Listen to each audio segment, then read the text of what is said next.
Well, it's Wednesday, and you all know what that means. Many of you may not know this. ChocoPro had their much recent event, number 3891. This one featured talent coming from, of course, with setup and other things as well. But we have three good matches I think many of you have may like. And then, of course, we move on with Stardom. As you know, we're almost getting closer and closer to the conclusion of this tournament that lasted almost a month. But the real question is, we are entering now the quarterfinals. Who will walk out? But however, we do have a bit of a pickle. We have ties from both the blue and the red stars blocks.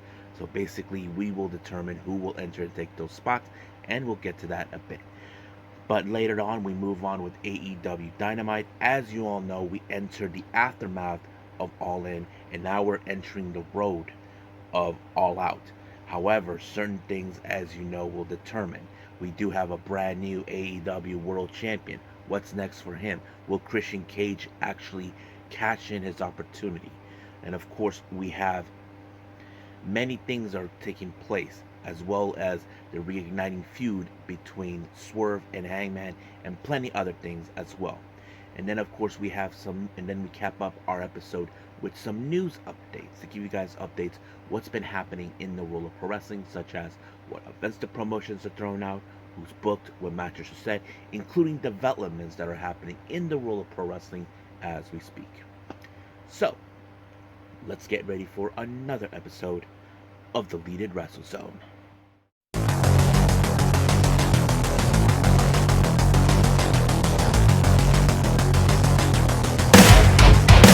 Are you ready? Get up, get up! Get up, get up! Get up, get up!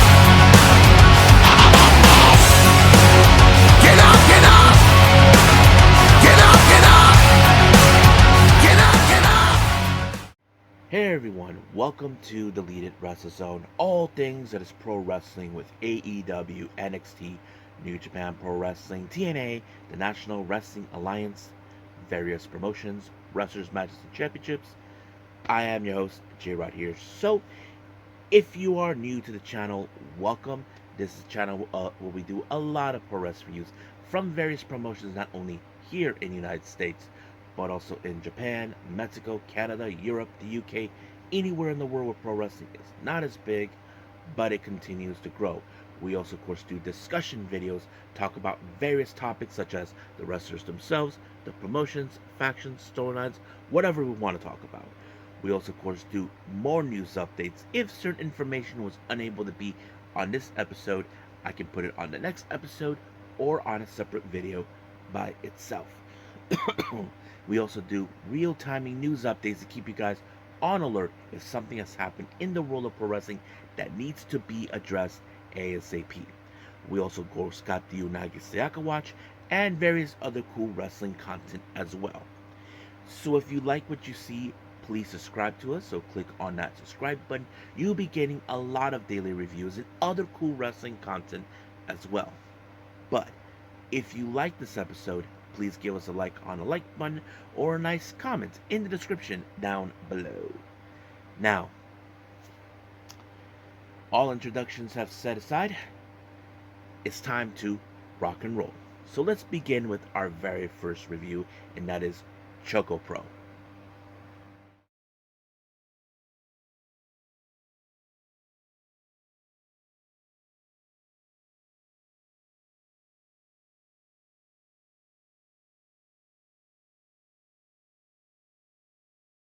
Alright, ChocoPro 3891. Now, I wasn't expecting that we were going to jump in this soon, but this is just a recent show by ChocoPro.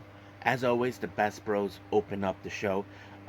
Full note here, Balinaki was not, you know, participate. Well, he was participating as a somewhat a level as a commentator and camera guy through the entire the show, but he was unable to wrestle because I think he is still injured or so. But nonetheless, he did his job.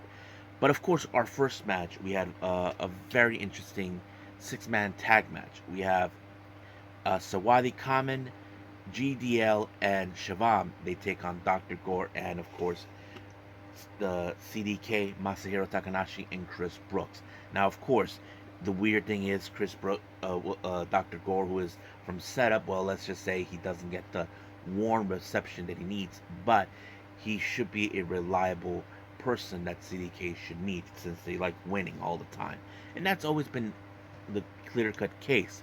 But however, in this particular match, I have to say they did a pretty good job, regardless if they don't like CDK or any outsiders, if they're not in the same inner circle with him. But however, an impressive move that landed this match to end perfectly.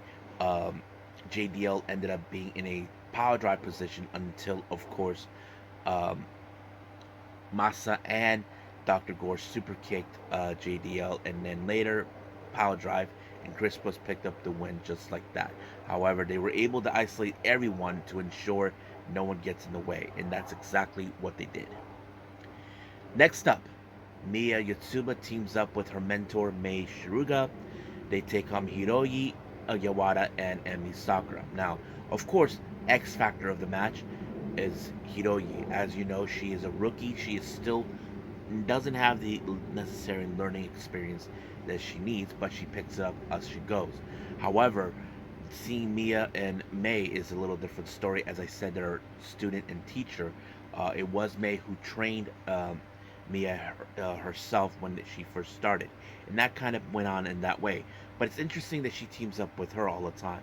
I know that sometimes we do see that with Emi Sakura and May, but not too much here. Normally outside of their respected, promotions, to the respective promotion, we've seen they teamed up back when they made appearance in AEW. So that was pretty much the clear cut case right there. But nonetheless, it was, of course, May that picked up the win on Hiroyi, and just like that, it was over. I mean, I wouldn't be surprised if May and and Mia actually team up more often. I mean, we know that they can coexist, but we'll see how that rolls up. Next up, our last match, we have Antonio Honda and Tokiko. They take on Sayaka Obihiro and Shiko Shikawa. The match became chaotic. Of course, Honda has been attacking, but I felt bad for Sayaka, who is, of course, friends with both Tokiko, and she wasn't even in the match. She was there to show moral support to her friends, but yet Honda attacked her for no goddamn reason.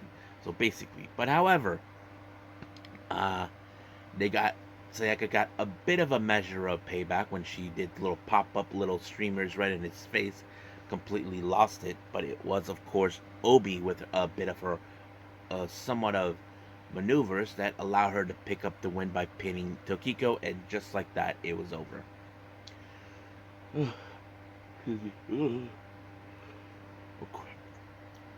Now, our last thing we have on this is the Jonkin tournament. Well, I'll skip this to who won, and that was Dr. Gore. So yes, I think this is the second or third he actually, because I know he has been around appearing in ChocoPro events a few times, but nonetheless he picked up the chocolate. So I think that's pretty much it what we have. So let's move on with Stardom.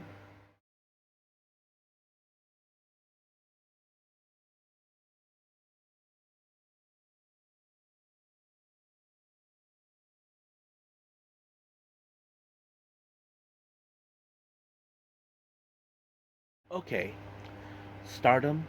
As we continue with the 5-star Grand Prix, we enter to the quarterfinals. However, we have a bit of a problem. Now, as you know, certain times, which on rare occasions, we do have ties within the blocks themselves. So basically, we had to determine who will be going into the, of course, the um, the necessary step on that. This event took place in Shinkiba instead of like Gorkin Hall or anything. But anyway, let's get started. The Red Stars, as you know, for the B block, we have a three-way tie. Tomoka Inaba, Azumi, and Mei Sira. Now, they had like this little thingy. I don't know exactly, completely got confused.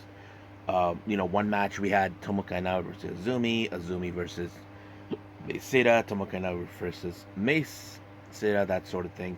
But in results of those matches, it was Azumi who won and moved on to the next in the quarterfinals. But her opponent is none other than Maika, who was, of course, last year's runner-up.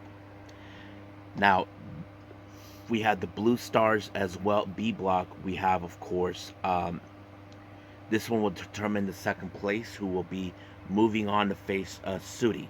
Um, it was between Hanan and Suzuki. Now, many of you may thought in the mind of this by watching this or thinking, just who haven't watched it, you probably thought in your heads, okay, Zuzu has this because A, she won last year's, which of course it's obvious. But the match itself was incredible because Zuzu, we all know she's a tough girl. We know that she doesn't take any crap from anybody. I mean, if you guys ever seen her, how she is. But it was Hanan who surprised us the most by defeating Zuzu with the Hanan special. But the only bigger thing is this: she defeated last year's winner, which was very impressive. So that would put her in a conversation. But now she has to face against, of course, another winner and a former champion, and that is Shuri. But we'll get to that. Now, as you know, we have two title matches taking place at the finals of this 5-star Grand Prix. Hina, who will be challenging her twin sister, Rina, for the future belt, and Tam Nakano for the red belt. So you see the challengers team up, which of course it's rare, but at the same time is a proper storyline where these two challengers will face the champions. So basically that was the whole thing. But of course, like any other match when it comes with Natsuko Tora and Tam, well, Natsuko Tora once again targeted Tam Nakano's knee on occasions. But however, this one will satisfy to many of you. Tam got her little payback. Many of you may or may not remember this. Over back in 2021, Natsuko Tora got injured during a match with Utami Ishida for the red belt, and that put her on the sideline for almost a year. And that kind of sets it up right there. So now Tam gave her a taste of her own medicine. But the real question you ask yourselves, will that be enough? Well, it kind of did, because Tam, instead of using like the Tiger Driver or the Violet Strike, she chooses the Andromeda that allowed her to pick up the win. And of course, she snapped right in the post match, and then Natsuko Tora attacked her once again in the leg. But she told her that, legs are not important to her because she's been through the trials and tribulation. She thinks she can withstand it. But the real question, now we now know that the battlefield has been changing. Now we do know that Natsuko will try to target Tam's knee during the match. But the real question is, will Tam do the same thing? She may have to go every inch possible to walk out as the champion. But we will see what happens. I'm sure many of you will like to see that. Now back to the tournament in the quarterfinals. We have the Red Stars block. We have Natsupoi versus Mayu Iwatani. Now, those who know this, Natsupoi defeated Mayu last year, which was a very, an upset match, but also a good one for her because she was having a great summer. But however, the real question is, we always say, do lightning strike twice? Well, you would say it could, but Mayu was in fact the icon. She was able to, right the wrong of last year's, but she was able to pick up the win with the Dragon Suplex, forcing Natsupoi out. Now, however, her next opponent is either between Azumi and Maika, but we'll get to that. Our next match, we go to the Blue Stars. We have Starlight Kid versus Saya Kamitani. Of course, Kamitani, as you know, many of you may think she could be the fan favorite to walk out as the winner, which is obvious because many people, if you guys remember this or not, Kamitani, there was reports of saying that she was supposed to win the entire tournament last year, but due to the situation where she injured her elbow, it put that in that different spot. However, of course, Kamitani walked out as the winner when she applied the Stark Crusher, and just like that, it was over. Now, our next match, we continue more with the Blue Stars. On this one, we have Hanan versus Shuri. Now, Hanan may have gotten this far, but the real question is, can she pull off a win against Shuri? Because Shuri is, of course, the winner of the 2022 5-star Grand Prix and a red belt champion. So that's a good combination, a good thing to have. But Hanan knows she's not dealing with no slouch. Shuri is the type who will put you in submission or kick you very hard. But Somehow she was able to overcome all of that when she applied the 17, and just like that, she did it. So she pulled up 2 major upsets, defeating 2 former winners of the 5-star Grand Prix, and one of them being a champion herself. So very impressive. Now our main event is between Azumi and Maika. Of course, many of you know this or not. Maika was the runner-up from last year. She lost to Suzuki, but of course she's determined to make it all the way to the finals because she wants to defeat Kamitani, which is obvious. So that's the whole point of what's going on in that particular match. So, but however, it was Maika with the Michinoku driver that allowed her to win, and she goes to the finals. But now she will have to face against Mayu Iwatani. So that's going to be a very interesting match to take place. Now, of course, the semifinals will consist in the Red Stars. We have Maika versus Mayu Iwatani. So I think many of you probably will be. I may have some subscribers that are going to go down the middle. Half will think Maika, half will be Mayu Iwatani. In the Blue Stars, we have Kamitani versus Hanan, so I will have the same thing. But we will see what happens on the 31st. But until then, we'll leave things as it is and move on with our next, of course, and final review, AEW Dynamite.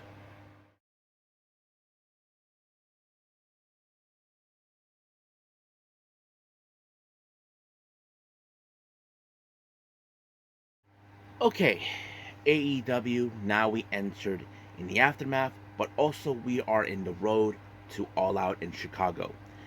Now, we opened up with a very surprising appearance of Jon Moxley, who we haven't seen for almost 2 months after losing the IWGP World Heavyweight title to Naito at the Forbidden Door.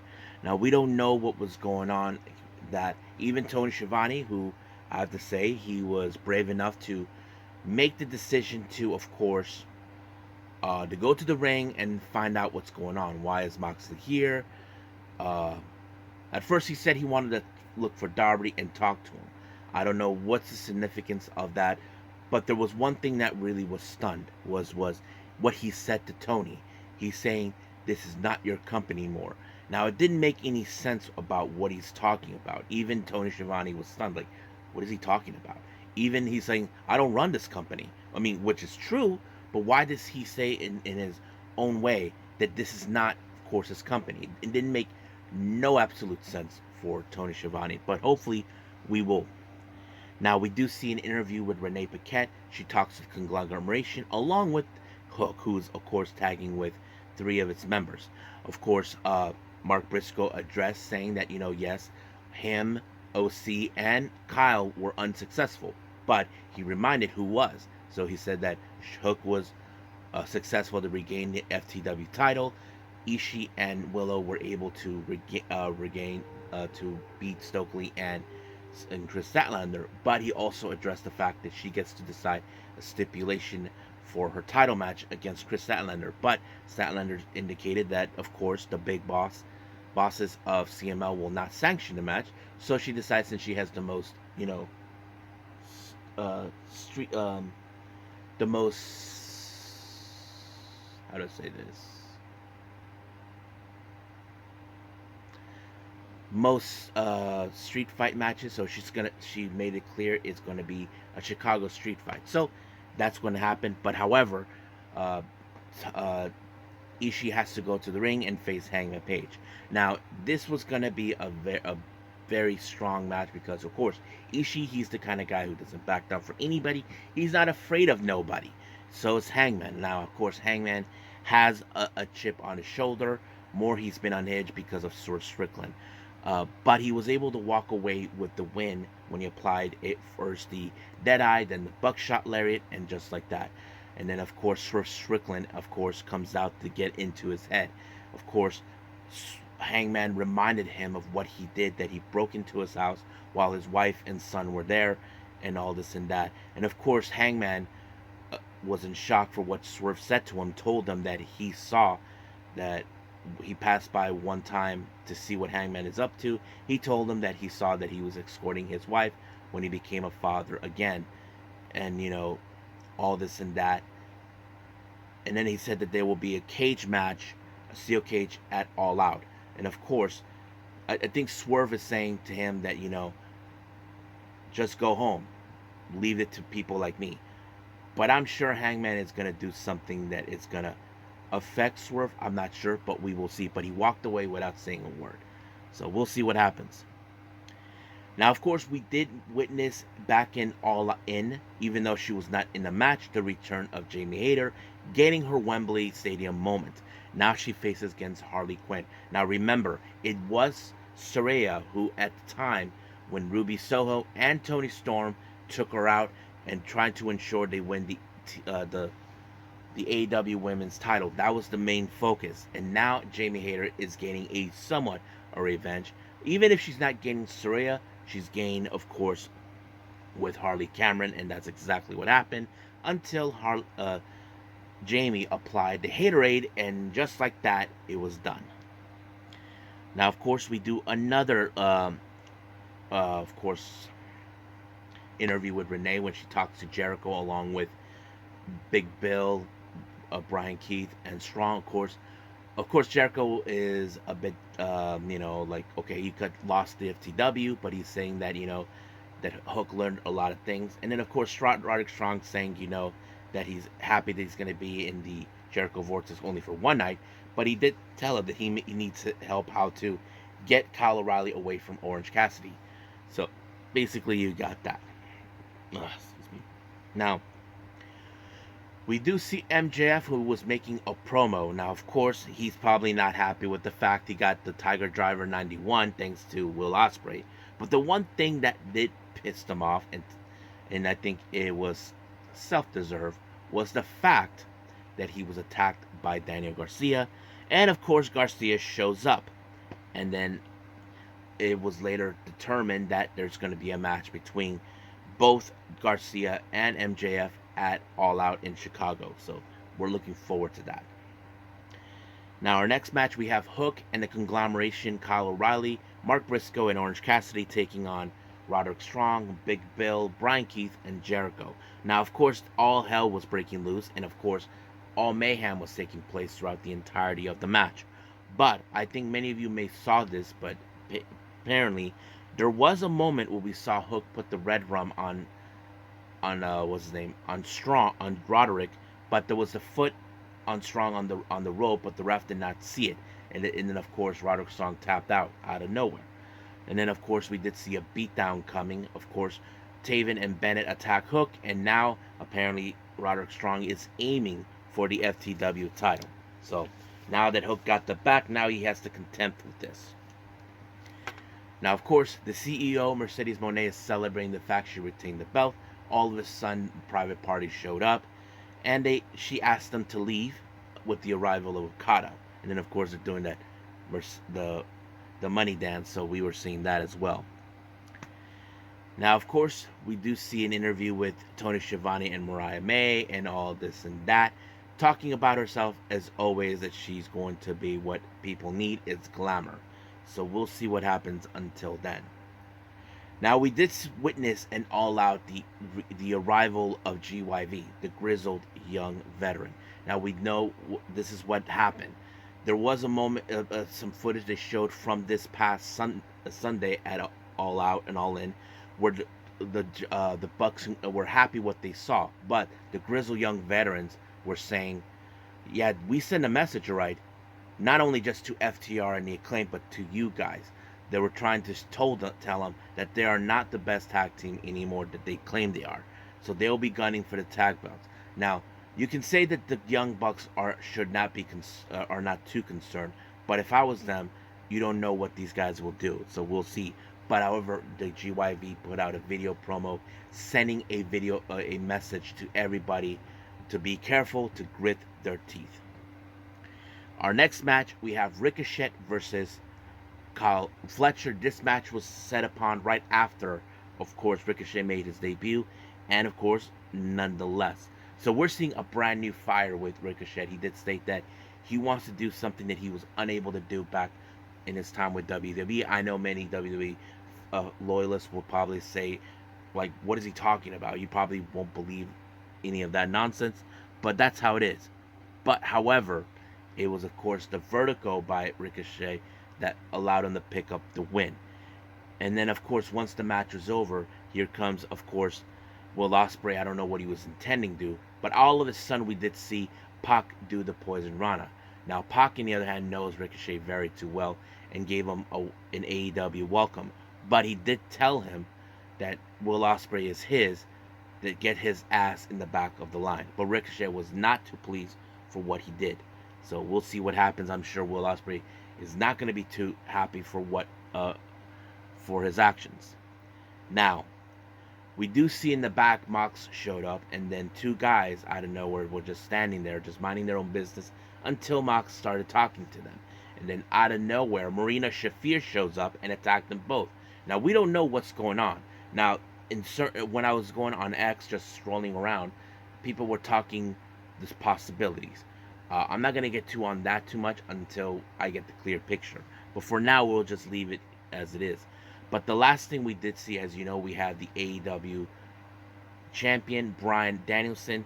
Now it appears that, as you know, he's done his contract, but the only way he will retire now if he loses the belt. So he sends out a notice to everybody saying the step up, and the person who stepped up was Jack Perry, because Jack Perry reminded him that he defeated him. Now I would have assumed Christian Cage would have been, but I think that it is the possibility. You know, could save that until All Out. I'm not 100% sure, but we will see. But Jack Perry showed up out of nowhere after he distracted him with the video. So we will see what happens after that. But for now, we'll just leave things as it is and move on with our last and final thing, news updates.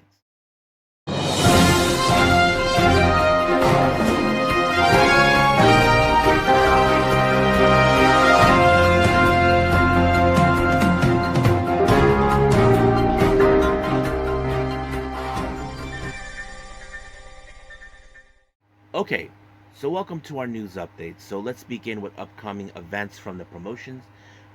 We have majority coming from West Coast Pro, no GCW stuff. Surprise, surprise. For some of you probably didn't expect that, but this is what we have. Now, as you know, they will be here in my hometown in San Diego on the 21st for the San Diego Showdown. They announced that there's a tag match for that. Titus Alexander and Starboy Charlie, they take on the Krusty Crew. So that's going to be a very interesting match to watch. But I'm excited to see Titus Alexander and Starboy Charlie. Next up, there is going to be an event on a few days after the San Diego Showdown in Irvine on the 24th of September, called Bring the Pain. This is a new show I did not know about, but they announced there's going to be another tag match. We have Kevin Blackwood and Alan Angels. They will face Starboy Charlie and Titus Alexander. And then finally, of course, we have the Kalusia Clash that'll take place in October on the 23rd. Beast Mortos will be involved. Now, of course, there is the calendar schedule for West Coast Pros events that they have. Let me pull that up. Now, we do know that so they will be in Las Vegas on the 7th of September for City to City. Then September 13th, which is Friday the 13th, the actual day. Then the 21st September here at the San Diego Showdown. Then Bring the Pain on Irvine, California on the 24th. Then they'll be doing that collaboration with Deadlock Pro Wrestling Prestige for Roseland 9 in Roseland, Oregon. And then they'll be in Montclair, California for the Homies. And then in San Francisco for the That Thing That Should Not Be. And then finally on the 25th, they have the Kalusia Clash. So basically that's pretty much it for that. Now, as you know, we have the upcoming revival of the Maple Leaf Pro Wrestling for Forge in Excellence for the 19th and 20th of October. They just announced that QT Marshall will be participating, so that's going to be interesting. And then, of course, a very interesting meet and greet has been set up for the upcoming King of the Indies on the 16th of November. We have WWE Hall of Famer and Lucha Libre legend Mil Mascaras will be there. So I'm excited for that. I wish I could have been there, but that's pretty much what we've been hearing. Now for our developments. Humberto Carrillo, known as Berto now, Fightful Select reports that he re-signs with WWE. There was talks about that recently in the past, so now it's been decided that he is going to stay with WWE, which I'm sure many WWE fan base are very happy about. Um, of course, Mims, Big Strong Mims, has announced that he signed an exclusive with NWA, which is something we've been hearing recently. So good for him. Now, for those who know this, Mighty Gold will have a show this on the 31st of August as well. It was announced that Nao Ishikawa, due to port health, she'll be absent for this. So they apologize to the fans who, in fact, wanted to see her, but that's how it goes. Fightful Select reports that QT Marshall has filed a trademark name called Pride. Now, I don't know what that means, but practically that's what it's saying. Now, for all you Stardom fans, if you're fans of Aya Sakura, it was announced that she'll be participating in Pro Wrestling Wave's upcoming tag team tournament called Dual Shock Wave. She'll be participating, and she'll be teaming with Shin Sakura Hiroda. That's gonna be fun to watch. But the tournament won't begin until September 1st in Shinkiba, so we'll see what happens. Now, many of you have been questioning about something. Was Jon Moxley at All In, even though he was not participating? According to Fightful Select, no, he was not there, but he was in the backstage of a Pro Wrestling Revolver show, so that's what we do know. Now, I want to go back to a little report that I made. It turns out, as you all know, I mentioned about a report that was mentioned about the Performance Center moving to, of course, Las Vegas. Well, Sean Ross Sapp got the full story, and this is what he revealed. Sources at the top WWE and TKO tell Fightful Select that they're not planning to move the WWE Performance Center in Las Vegas. We're told that Mark Shapiro was making a point that Las Vegas is a destination and that having a presence there is on the table. Now, they're not moving the Performance Center, but having a presence, it would do. As you know, UFC has like their own Performance Center there, and so does in Mexico City. So it would make sense having a presence there would generate more, how to say, the people that some fans that, okay, we're here. So that would explain it. Now, Julia, as you know, she'll be making her way here to the States. We don't know when. We know she's officially done with a lot of her matches in WWE, but I mean in Japan. But however, this is what she had to say. Julia tells Tokyo Sports that she is aiming to be the Shohei Otani of pro wrestling, and as she heads to WWE.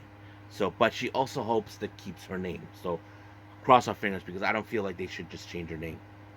Now, finally, a very interesting development happened. As you know, while All In was happening in London, uh, this place called the Riot Cabaret had a little involving two wrestlers, and this is what they said.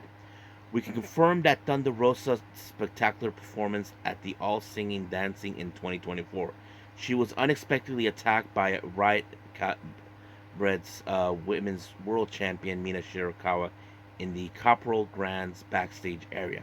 We're currently looking into the matter. Now, they did post a footage of this. There was a moment where you see Mina Samuels outside in the back, and then she waited for Thunder Rosa, and then boom, attacked her.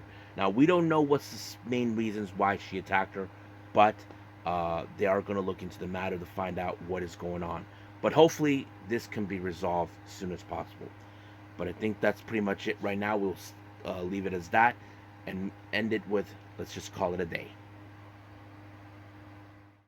Well, I hope everybody enjoys this episode. Coming up, we have Ring of Honor and TNA, so we will be focusing on that. But I'm not sure what else I'm going to be doing. I will see what happens. I'm considering looking at the Grand Prix event, but the CML Grand Prix. I'm able to see it, but we'll see. Fingers crossed. But for now, we'll just end things right here, and we'll go from there. But until then, I will see you guys in the next DWZ time, same DWZ channel. I must bid all of you adieu. So, goodbye. Mwah. And have a nice day.